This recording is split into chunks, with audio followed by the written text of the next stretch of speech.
Welcome to the Sattva Circle, a podcast where we explore gentle, meaningful changes that can help you feel more grounded, nourished, and supported in your everyday life. I'm Amanda Mitchell, Ayurvedic mentor, and I'm here to guide you through simple, real-world practices that support your body, mind, and daily rhythm. In each episode, I'll guide you through simple Ayurvedic practices you can actually fit into your real life. We'll explore digestion, hormones, skin health, nervous system support, sleep, daily routines, and the tiny habits that create big results over time. Nothing overwhelming, nothing that requires you to overhaul your entire lifestyle, just practical, nurturing shifts that help you come home to yourself. Ayurveda is about gentleness and simplicity. If you're ready to feel more balanced and connected, one simple shift at a time, you're in the right place. Welcome to the Sattva Circle.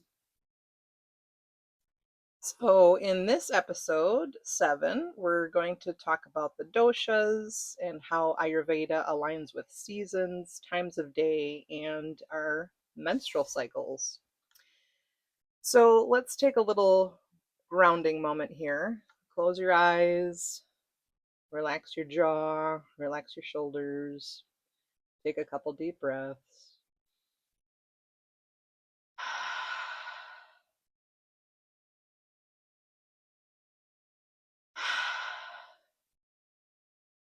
So the idea of rhythm in Ayurveda, rhythm is just ebbs and flows of the minute, the hour, the day, the week, and so on.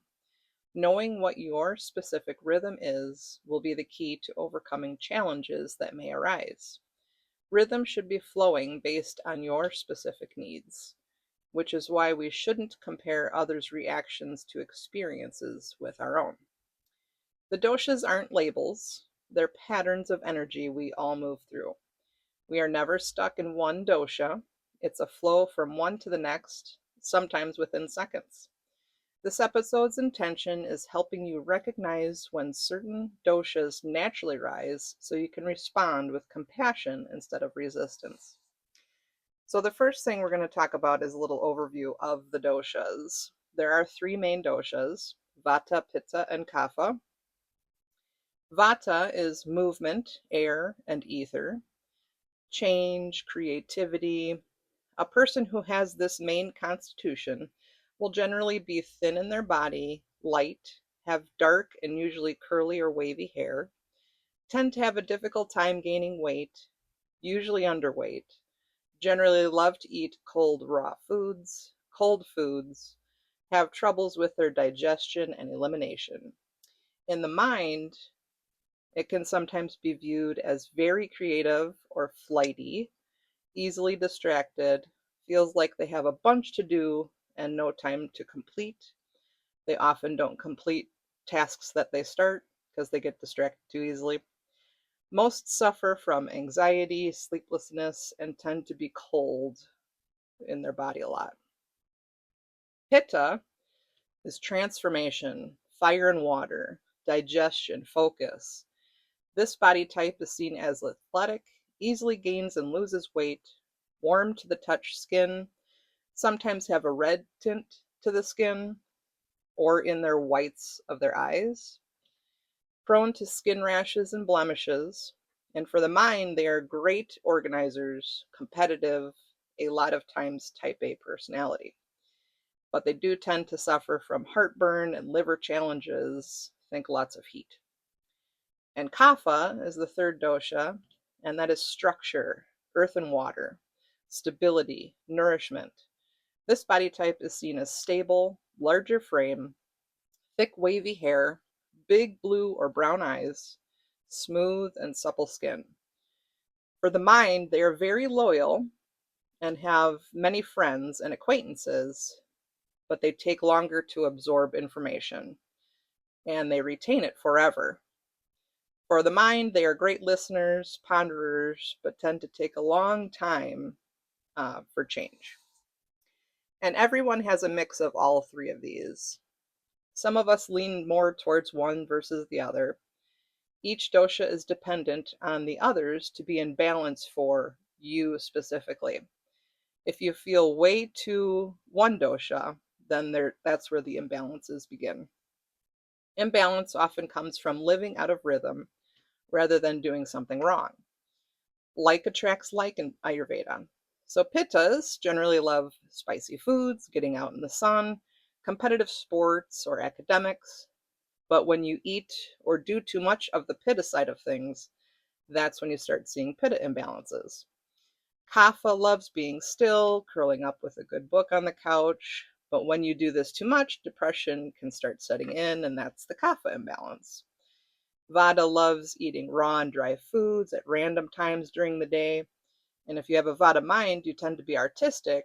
But when you eat like that all the time, you get constipation and gas issues. And mentally, you tend to be flighty and indecisive. Can you see any of those things happening in your life? So the doshas also coincide with the seasons. Vata season is fall into early winter. Qualities are dry, cold, light, and mobile. Common experiences are anxiety, poor sleep, dryness, and scattered energy. Some gentle supports would be warmth with food and in your routine, and actually having a routine, and making sure you're getting enough nourishment. Kapha season is late winter into spring, which is where we are right now at the time of this podcast. Qualities are heavy, slow, cool, and damp. Common experiences are sluggishness, congestion, and low motivation. Hello, we haven't seen the sun in how many days? Gentle supports would be movement, getting up and moving around, taking a walk outside, uh, getting in the light, the sunlight, however that works out for you, and stimulation of some sort. So, like mental stimulation, reading a good book, things like that. And then Pitta season is late spring through summer, which is what I'm looking forward to right now. Qualities are hot, sharp, and intense. Common experiences in that season are irritability, inflammation, and burnout. Gentle supports would be cooling, rest, and moderation. So the doshas also coincide with times of day. Kapha time is 6 to 10 a.m. and 6 to 10 p.m. So why mornings can feel slow? During the winter, we see less sunlight, which adds to the extra kapha dosha we accumulate. So if you rise before 6 a.m. or at least before the sun does, that will help you get moving better for the start of your day. And so why late evenings can feel heavy? Kapha time is 6 to 10 p.m. That's when you should be winding down for sleep. If you're staying up past 10 p.m., you may notice you're hungry again or get a second wind, because this is the time where you're supposed to be sleeping, repairing cells, digestion continues, and I'll explain more about that next. So Pitta time is 10 a.m. to 2 p.m. and 10 p.m. to 2 a.m. So the best time for digestion, focus, productivity is and eating lunch, which should never be, I'm sorry, eating lunch should be your biggest meal, and it should be cooked and warm. And that should be between 11 and 1 p.m. ideally. That's when your digestive fire is at its peak. And that will give you the energy that you need to take you throughout the rest of your day into dinner. The importance of being asleep during nighttime pitta is if you're up past 10 p.m., like I mentioned before, you may notice you're hungry again and you may want to eat something. But this is the time that you're supposed to be asleep and your body goes through a cleansing process of its own. We discussed the results of this, AMA, in episode 6. So if you missed that, you might want to go back and listen to it after this episode. And you want to aim to get to bed by 9:45 p.m. I know this can be a challenge, especially when you use this for me time, myself included. But instead, wake up 15 minutes earlier than normal. The energy shift may surprise you. And then that brings us to Vata time, which is 2 to 6 a.m. and 2 to 6 p.m. This is the time for creativity, movement, mental activity. During the day, this is when you get the most out of your work. And at night, this is the dream activity, REM sleep. So it's important to be asleep during this time. So, why afternoons can feel scattered or anxious. If you're not eating a warm, nutritious meal with protein at lunchtime, you may start to feel that afternoon crash. Vata time is usually when you get things done at work or at home. But if you find yourself waking at 2 a.m., this would be a Vata time where you should be dreaming. Or if you have issues sleeping, try a nighttime tea or a lavender tea or chamomile or even warm whole milk about 30 minutes before bedtime. Or you can try adding a drop of lavender to some carrier oil and rubbing that on your feet before sleep. Obviously, if you're allergic to any of these things, please don't do that. Common sense here. Um, so the doshas also reflect in our menstrual cycles as well. So the menstrual phase is considered vata, and that's days 1 through 7. Downward movement, release, sensitivity.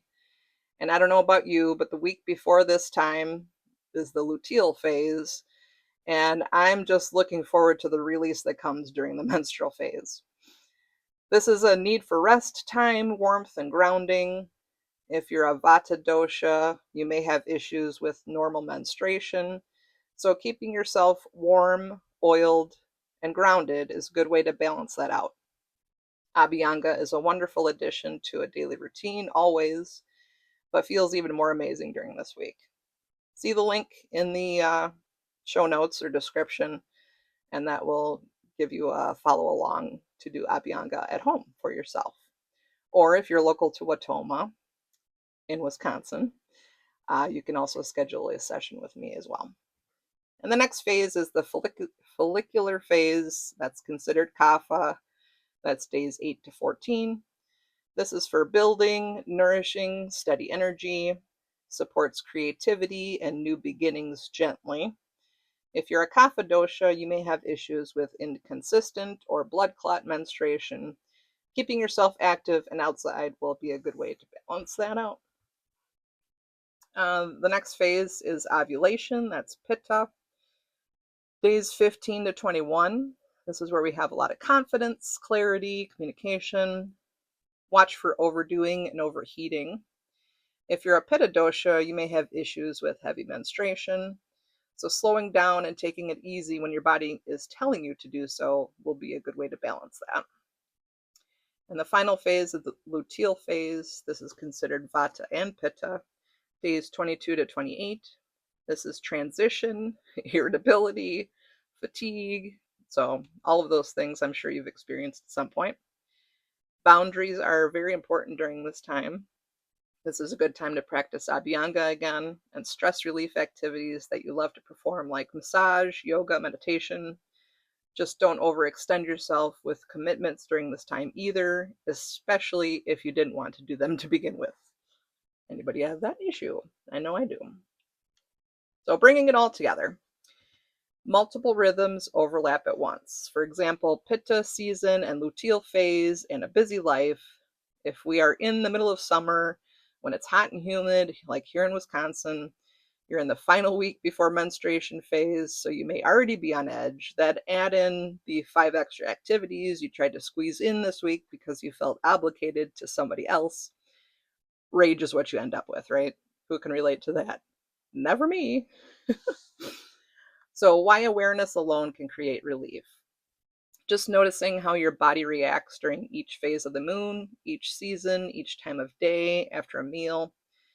These will all be clues in fine-tuning your own approach to self-care. This is your invitation to stop pushing and start responding. Our bodies warn us before we hit the overload button, so pay attention to what your body is telling you. When you listen to it whisper, you don't have to hear it scream. And if you don't take the time to take care of yourself, your body will pick the time for you, and it will never be a convenient time. So the takeaway for this episode is, what rhythm am I in right now? Notice those patterns for yourself instead of judging the symptoms. You are not out of balance. You're moving through a season. So thank you for joining me today on the Sattva Circle.